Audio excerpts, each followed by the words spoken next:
Y'all are getting us started right away with some connections, which is perfect.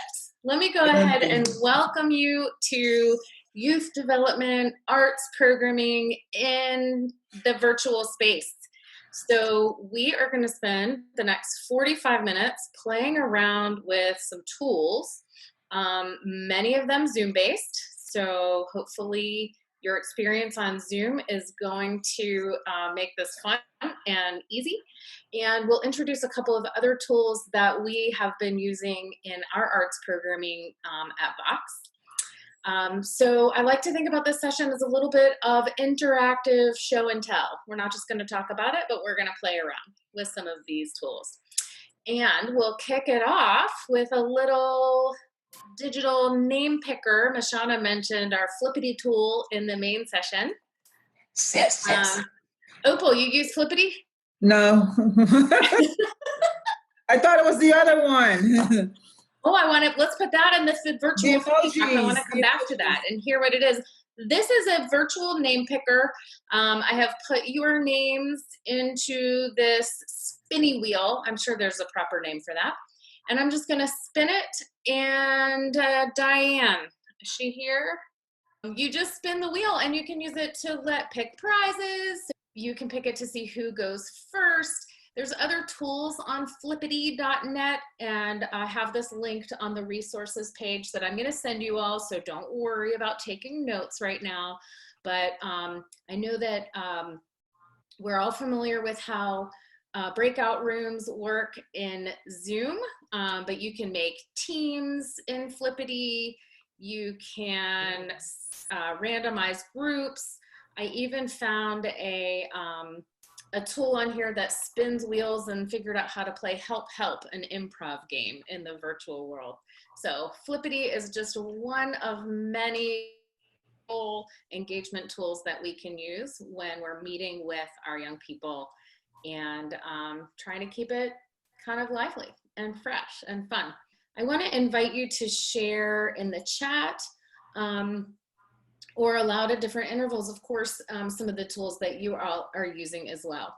So as a way of introductions, I think you all know, but I'm Rachel. I work at Vox ATL, and as our mission director, it's my role to bring high quality youth development, creative youth development programming to community partners and to scale our work. And one of the ways that we've been doing that is in partnership with organizations that would like our training and facilitation leadership. And that's how I got to be one of YAI's facilitators. We are also joined today, excuse me, by John from SAC. Hey everybody, I'm John Hinojosa. I'm the Artistic Executive Director of a Creative Youth Development Organization in San Antonio. We're a multidisciplinary program that works with inner city youth in middle school and high school, and we are completely tuition free. So happy to share some of the things that we've learned in this process during the pandemic. Thanks. And I'm Alex, filmmaker, video producer, and practicing teaching artist at the Boys and Girls Club in Greater Green Bay, and happy to be here. Hey guys, my name is Craig Knitt, and I am also a practicing professional teacher artist up in Green Bay. I've worked for the public schools for 20 years, and now with YAI for, we're going on 6 years right now. And something that we're super proud of is we printed 4 comic books in my classroom, 4 of them. Look at how professional that is. This was made by kids. Awesome. So that's a little bit about me. Thank you. Incredible high energy from all of you. I so appreciate it. Things that we've been doing in our virtual programming, and we've been using Zoom, as Alex said earlier today, as a stage or a way to co-create digital media, which we could do together today too. We always do a tech check before we get started, and that is maintain the Boys and Girls Club's commitment to privacy for young people as well. So one of the things that we always say is, hey, we're recording this session. So go ahead and do your own tech check too. That might mean check your background. For some of our kids, they are Zooming from their bedrooms. I have one student who takes all of our program calls from her bathroom because it's her only private space. We wouldn't have known that if she didn't tell us, because she just sits in front of this beautiful purple wall. But that's because she's mindful of what's in her background. I noticed that we've got at least one participant here with a virtual background. Yeah, this is, can you see it? That's me in the studio. I'm a I do music production, and that's my life. As you can see, I'm in the studio. The lighting to me is very important, so that's why I would keep the studio like that, like, you know, dark, and yeah. So we have found that creating virtual backgrounds is a really effective way of engaging young artists in program leadership. So you'll see on my last resources slide an example of a virtual background that one of the teens at Vox created for our end of year celebration just last weekend, called Voxapalooza. So you've checked your background. You can also check your name, and that is a virtual tool that we have been using to create name tags. So if you hover over your own rectangle on the screen, right next to where it says mute or unmute, there are 3 little dots. You can click those dots and click rename, and you can rename yourself. You could be like Dr. B's best friend, Queen of the World, or you can use your name. John has his name and his organization as well as his pronouns. I usually just do first name and pronouns because that's what I would put on a name tag in my office space when I was working in person. It's also a way to invite our young people to remove their last name if you know that you're going to be creating content from your recorded video. Opal, I'm loving it. So virtual name tags is another little tool, but it increases engagement and also keeps an eye toward privacy. We have been using gallery view all day, so you're familiar with that tool. I know you're familiar with chat and react buttons.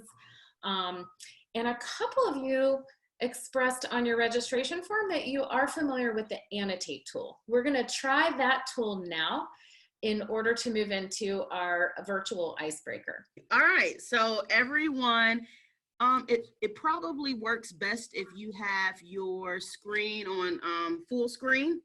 And if you can locate at the very top, it's a green box to the left, and on the right it says View Options. Go ahead and click on View Options, and you will see the word Annotate. Go ahead and click on there, and you have a whole bar of options you can choose from text to stamp. So let's go ahead and pick your favorite. And if you don't mind, can they draw on your shared screen? Rachel? Oh, you're muted, or no? Of course, that's like Okay. Zoom. How many times, can you start talking when you're muted? I do want you to draw on my screen right here on this icebreaker. So what I'd like for you to do is find that stamp tool and take a look at my screen, and you can see a bunch of random objects. So you've been stamping all around. I'm gonna go ahead and click my Annotate tool, and I'm gonna clear all the drawings for now, because what I'd like for you to do is pick one of these images.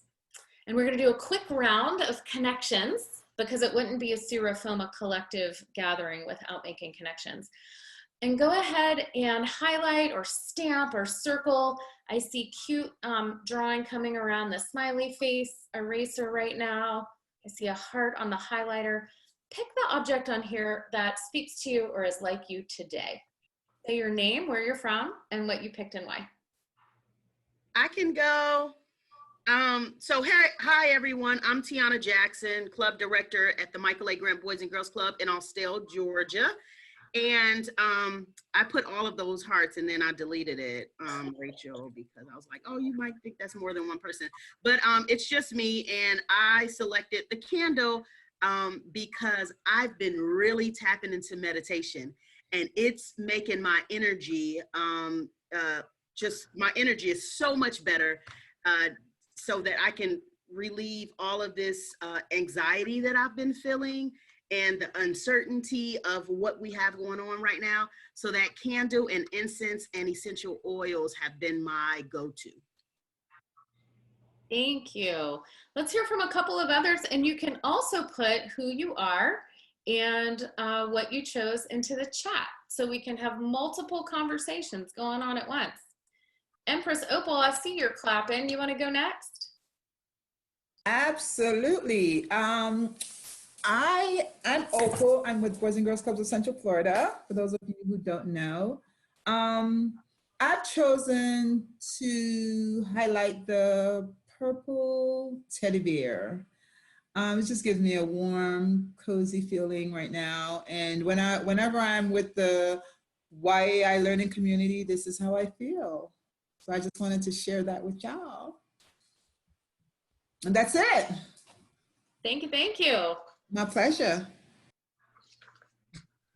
Anybody else want to share? I can share, Rachel. Hi, everybody. So I put my hearts on the little stuffed animal Pokemon thing. Those are all three are mine.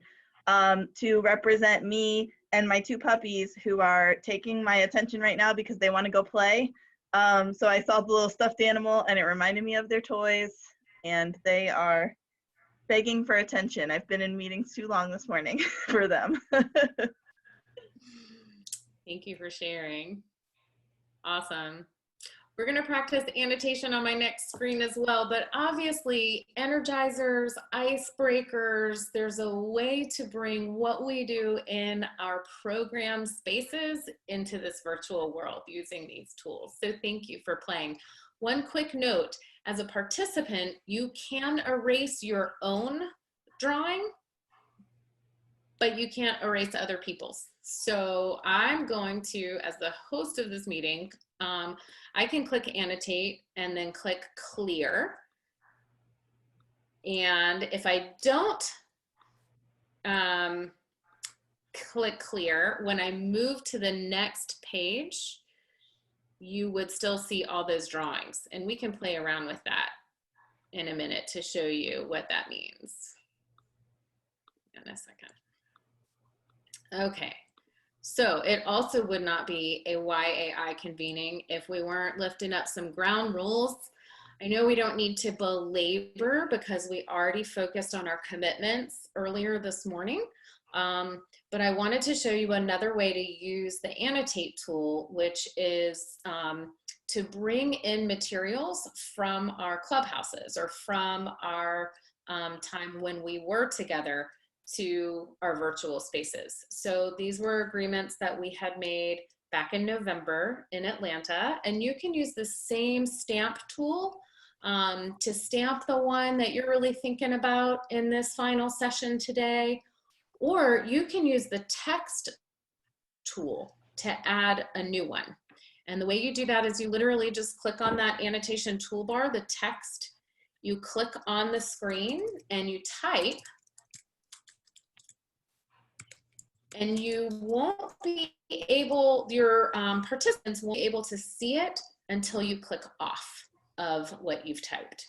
So now you should be able to see on the screen, try something new. It's in white, which makes it a little hard to see.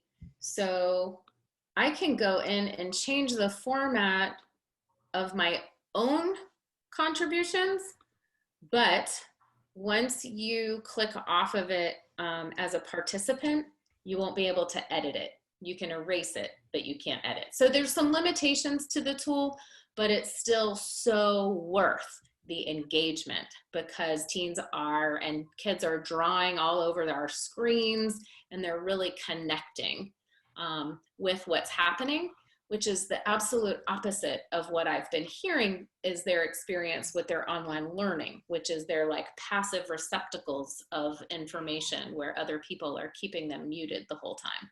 So we want to create settings, even in the virtual space, where it's completely opposite of that. Just another quick example of how we've used this tool as well, the annotation tool, is we have used what Zoom offers up as a whiteboard. And we've used it to play Pictionary, other energizers, Hangman. In this slide that you're seeing right now, it's a way that we organically created new ground rules for a convening. And I was able to scribe on the whiteboard while people were sharing out loud in the community. And then organically, participants just started using the stamp tool to agree with and emphasize the things that really stood out to them. So you can actually see on the bottom right-hand corner of the screen, what happens when you don't clear the text from an annotation is it shows up on the next screen and then it makes absolutely no sense. So as the facilitator, it's a good reminder that we actually have to clear it before we move to the next screen. Let's go ahead and hear from you guys some of the tools that y'all have been using. And in order to do that, I am bringing in yet another tool, which is Poll Everywhere. Anybody, low-tech hands or high-tech hands? Anybody using Poll Everywhere these days? Or have you used it? Have you tried it? Let's give it a try. Okay. You can do it on your phone by sending a text. And if you don't have your phone with you, you can open a new tab on your computer. So I'm going to walk you through it using the phone. You go to your texting application and you make, go to send a new message. And as you can see on the top of my screen, you're going to first send it to 22333. And the message you're going to send is Vox ATL. Now I can't even see my own screen. Got to move my toolbar. Vox ATL 463. Can you all see that?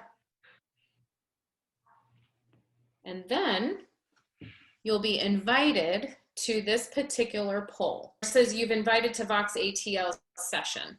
So the next message that you're going to send is what's one word or a double word put together of a tool that you've used in your work in the last couple of months or something that you want to try.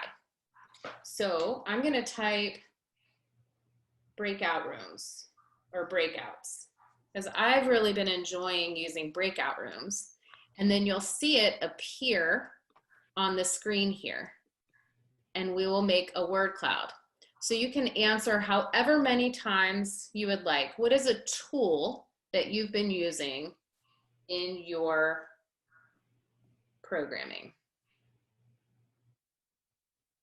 So I see website, Google Voice, keep them coming. Give me a couple more tools that you've been enjoying or that your team has been using, or something that you want to try.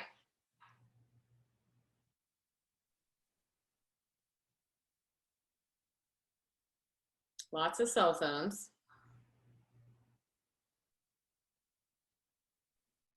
Let's take 30 more seconds.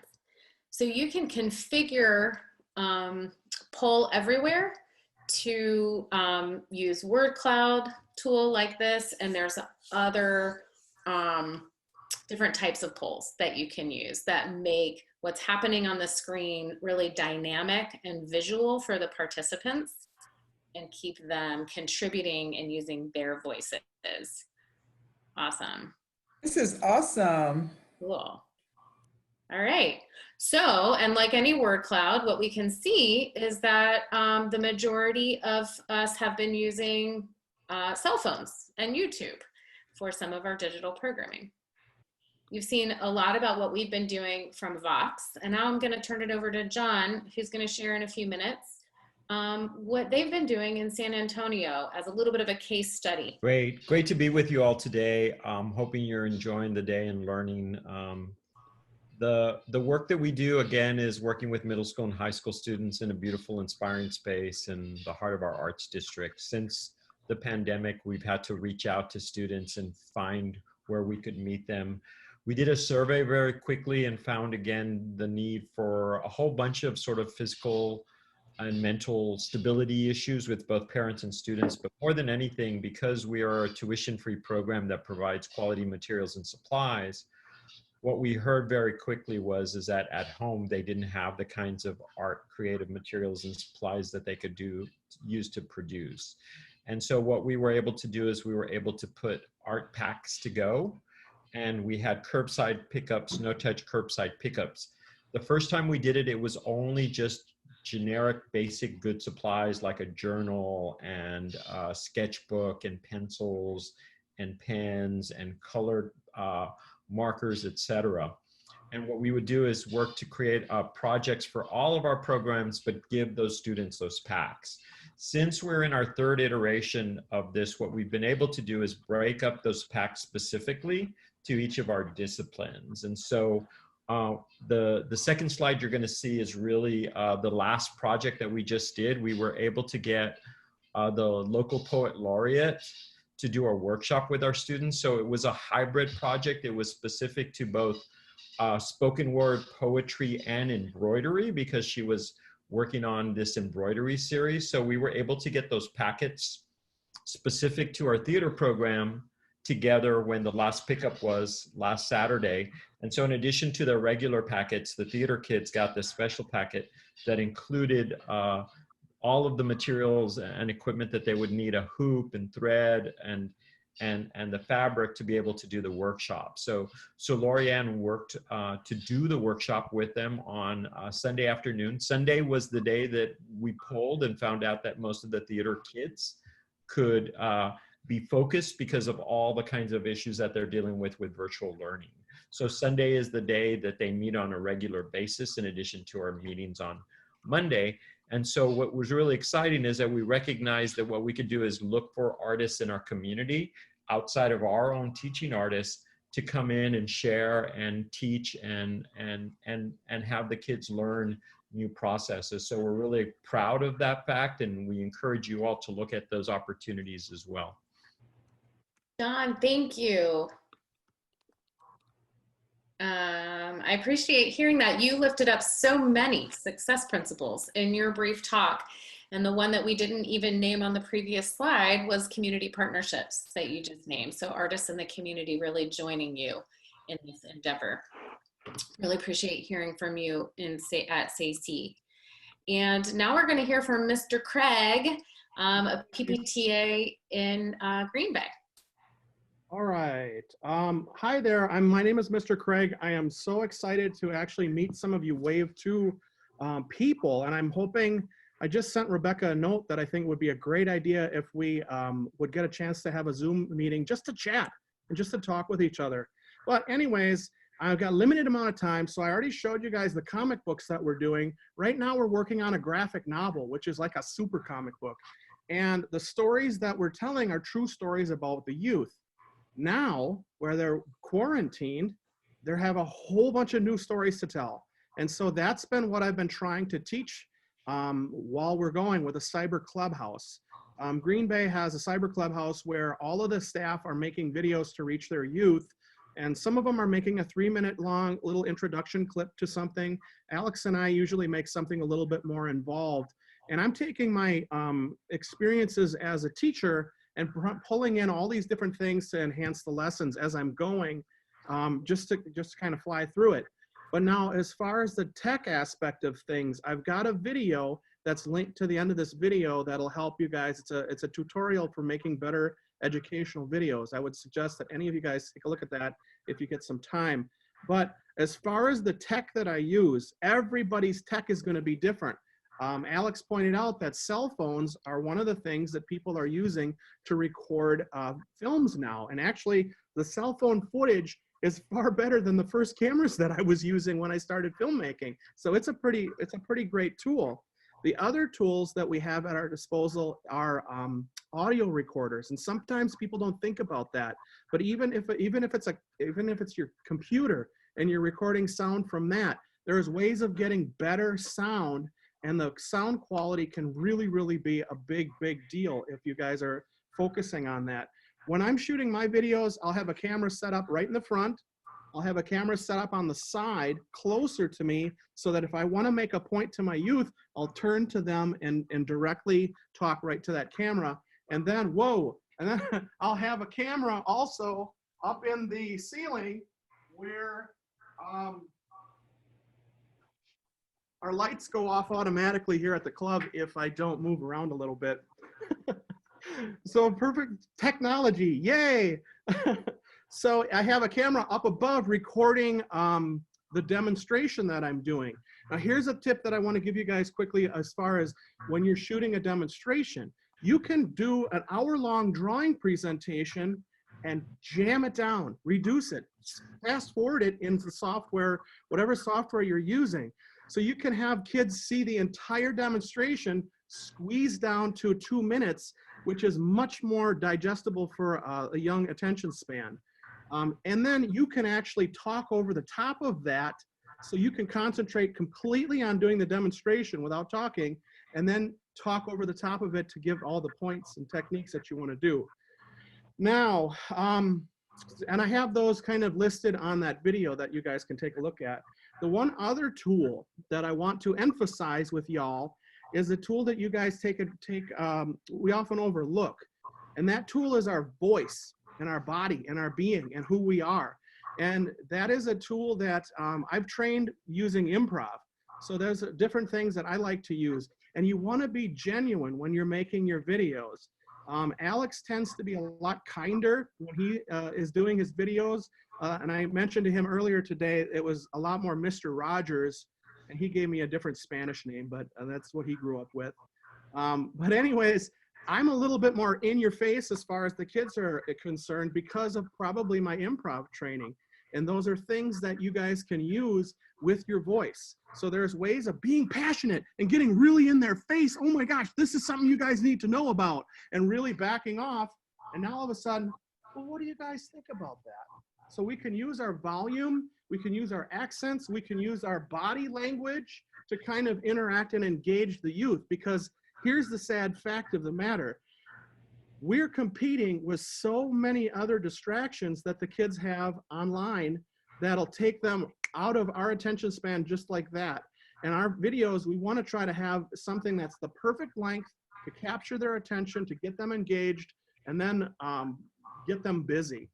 So if you guys have any question about any of this stuff, we would love to start a conversation and to continue just the discussions that we're starting right now. Craig, out, bam, under 5 minutes. Who feels like I need to send Craig a mic that he can just sort of mic drop in his next video? Yes. So I just want to point out a couple of things. Yes, the low-tech tools are as important in this virtual world as the high-tech tools. So Craig, thank you for lifting that up. The pencil, the voice, the liaisons earlier last month were talking about how important it is that we reiterate that we are bringing, you all are bringing your full selves with many, many different talents to your programming, and doing that with your authenticity is just it's the biggest gift that you're giving to young people today. In terms of the high-tech tools, I'll reiterate a couple that we've heard. We've talked about using cell phones. We've talked about maybe using multiple angles if possible. Even if you only have one phone, you can do one from one angle and then one from another. On our resources page that I'll send out after this session, I'm going to give you links to a variety of pieces of media and art that our guests have created with their young people, and tools that you can check out at home. Mr. Alex from Green Bay talked a little bit this morning about using Zoom as a stage or a platform to create content. At Vox ATL, we're doing that too. Our teens have been creating videos and podcasts straight off of Zoom. And then I want to lift up what John was saying earlier in terms of some of the tools that they have been using, starting with the things that they already had in place. text platforms with their families, their e-newsletter for sharing, communicating what they're doing, and invitations. Nobody has mentioned social media, but I have seen your content on each of your social media platforms. So I know that you're using those tools as well. Well, yeah, I see you, Craig. Let's take a couple of minutes for Q&A, and then I've got a bring it home question for everyone. Rachel, before we throw it to Q&A, one of the things I wanted to mention too is it's really hard to know if your youth are observing these videos or they're getting a chance to see them. And one of the things that I had to do this last week is actually make some phone calls to find out how they're doing and if they're making that connection. But don't let that make you down if they're not really seeing all the content. I fully intend, I've got 8 videos now that are part of my learning scale. And I'm gonna have the kids watch some of those videos when they get back if they've not seen them. So they'll be teaching tools well after they've been posted in our Cyber Clubhouse. Mic drop. Mic drop. Thank you. All right. So we did a little fast and furious. We talked about using Zoom tools for your name tag and a whiteboard. We're annotating things for interactive icebreakers. We're drawing on screens. We talked about Flippity and Poll Everywhere. I'm wondering, what kind of tools have you guys been using in this digital space, or what questions do you have? We'll take about 5 minutes. So I have a question for all of you about how you've been handling, like, when you upload things, say, onto Facebook or YouTube. I'm assuming you might have like one central place to put everything. So like, just curious how you manage different staff, like creating pieces of content and then kind of getting them into one place and knowing what that place is that you feel like your youth are going to engage most. I think what we're doing in Green Bay is when Craig and I create content, we actually, I have my own channel, but I forward the link itself. So it's just grabbing everybody's links and then putting it in our Boys and Girls Club website. So that's one way of getting around that. What I would add, for our organization, we do our Zoom live. The kids actually are participating in the classes, and then we record them. But for other contents, they'll send the information to me, and then I'll upload that, or I'll give them to Anya, and she'll upload them to our website for the organization. But for our Zoom offerings, those are, live and in person, and we do record those for a later date. In Green Bay, what we try to do is there is a Dropbox for all the videos, but my videos were so darn long that they were getting frustrated because it took an hour or more to upload it to that Dropbox, and then for them to upload it a second time, it took another hour. So they've been trusting Alex and I to put the content on our own site, but I'm sure somebody walks through it before they post those links to our Cyber Clubhouse. John, did you have something to add to? yeah, I would just say, to add to sort of this, what's really important is that there's so many different platforms that you can use. And again, depending on who is creating content, you should create some very simple policies and protocols, because what happens is that a lot of our teaching artists, and remember, we're multidisciplinary, and some have a better hang of how to do it versus not. The piece is that you create these policies, because what most people do is they save them for themselves and don't make them shareable. So the reality is that you cannot actually upload them to social media or anything else. So what we've done is we've created policies and protocols. We use all of the platforms, but again, the piece of it is that our communication director is the one that needs to get them where they need to be, whether it's social media or our website or our Venmo or YouTube page. But so that's the other piece, is that if you have multiple teaching artists working on the sort of virtual learning and tutorials and things, Zoom is easy because you can record it and then share it. That's not an issue with permissions. But what you should do as an organization, if you're going to move into this, is just create those simple, very clear, understandable processes of how you're going to create the work and how you're going to be able to share it. Just curious, John, are any of those policies or practices with SACI something you would be able to share with us so that we could see what you have in place? Yeah, absolutely. We're just recently updating them because we're completely doing a sort of a new tweak to make our website more accessible. So I will, after this call, talk to our communications director and get the information to Rachel so that she can share it with you all. Thank you so much, John. I think the bottom line that I heard you say is that it doesn't matter which platform or system or project management system you choose to use. It's just a matter of creating one. And we talked this morning about things that we need to unpack and new things we need to pack.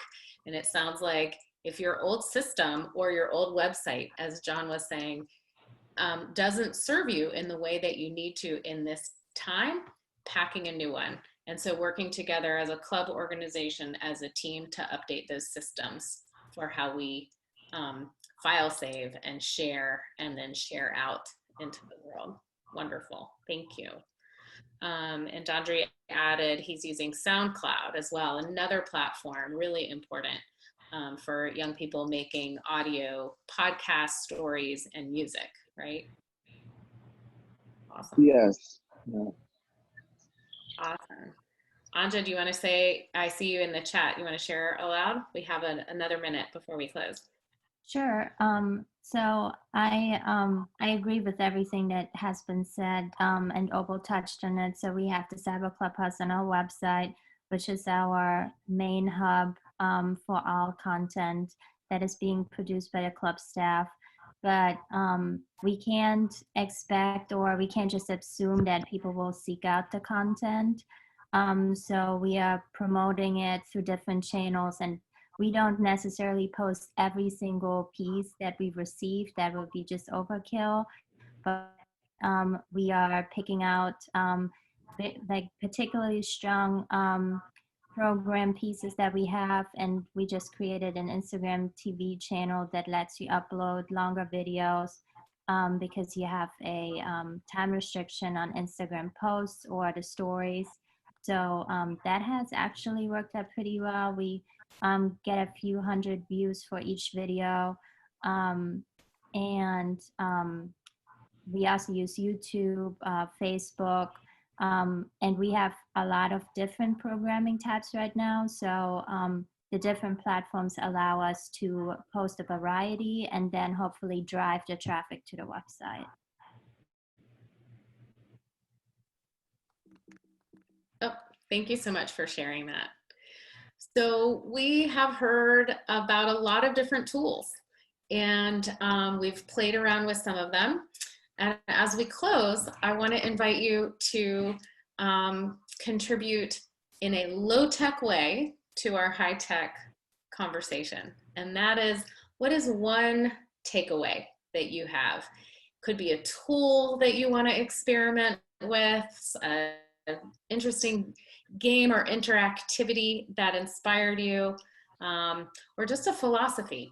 So take 10 seconds of write time. You might have seen on the invitation that it would be great if you had paper and a marker with you to bring to this session. So if you do, great. And if you don't have it near you, that's okay. You can type it on your phone, put it in the chat. Doesn't have to be special. But I'd love for you to share your one takeaway, something you want to experiment with or try, and then hold it up to the screen. We have found that continuing to use low-tech engagements, even on this high-tech platform, is a really fun and important way to keep everybody connected. And then we can share it out with our community. So when you're ready, keep holding it up. I'm going to take a quick picture. So something that you're taking away with you, have fun, collaboration, annotate, annotate. What does yours say, Dondre? Instagram. Instagram. I put IG Live too. Oh, that's a great inspiring. What do you have, Pia? Flippity. Flippity. All right. So I'm not sure how I'm going to do this very well, but I'm going to try low tech and high tech at the same time.